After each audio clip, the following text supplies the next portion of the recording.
After years of working from home, federal workers could soon be forced to return to the office 5 days a week. President Trump signed a desk full of executive orders after his inauguration, including the elimination of telework options. Right, so another big question, what does this mean for the DMV? And perhaps more importantly, what does it mean for different agencies and industries in our region? 7 News reporter John Gonzalez is with us live downtown, breaking down some of the pros and cons. So John, fill us in.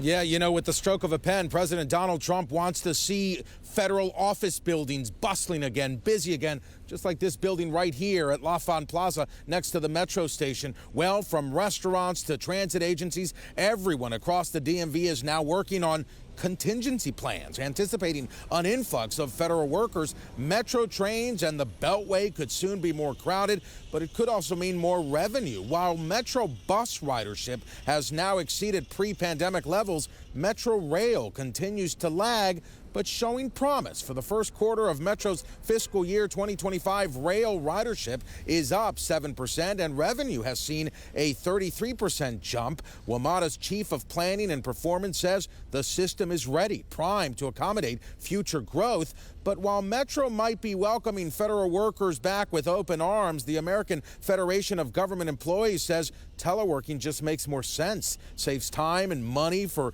millions of families, lowers pollution, they say, and ultimately certain jobs operate better when done remotely.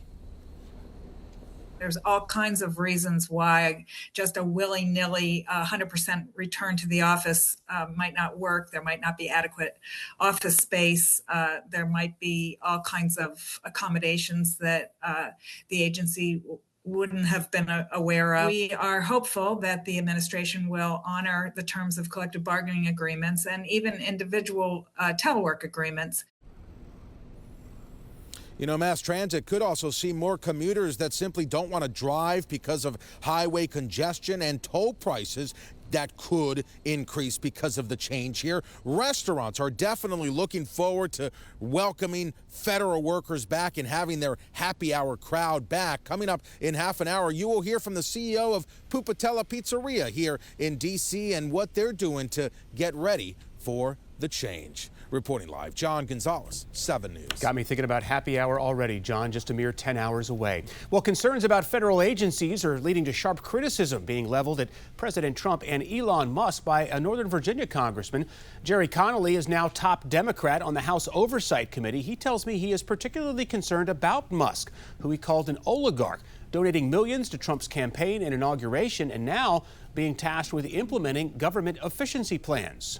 Doesn't have a lot of experience other than benefiting from government contracts, who now is going to be charged with government efficiency and has made wild statements like, I'm going to cut $2 trillion in federal spending. Well, that's the equivalent of the entire federal budget. Clearly, he has a learning curve that's going to be very steep. A new congressional subcommittee to oversee Musk's Department of Government Efficiency will be led by Trump ally and Georgia Representative Marjorie Taylor Greene. President Trump is also threatening tariffs on several nations, including China, and those could start as early as next week. So what will cost more if the president places a 10% tariff on all Chinese goods? Well, the National News Desk, Jeff Harris, shows us. The biggest things are electronics, like TVs, computers, also phones. The U.S. also imports a healthy amount of toys from China as well, all of which would likely see price increases.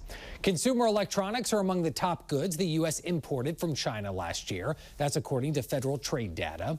Communications equipment like cell phones accounted for the most, followed by computers and then toys. But a supply chain expert we spoke with says if the tariff does go into effect, don't expect the entire 10% to get passed down to consumers.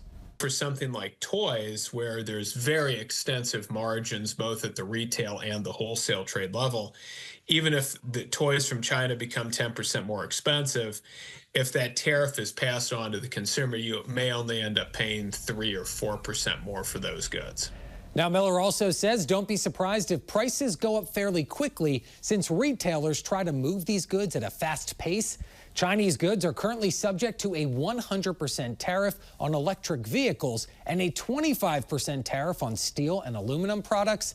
Not including December, the U.S. imported $401 billion worth of goods from China just last year.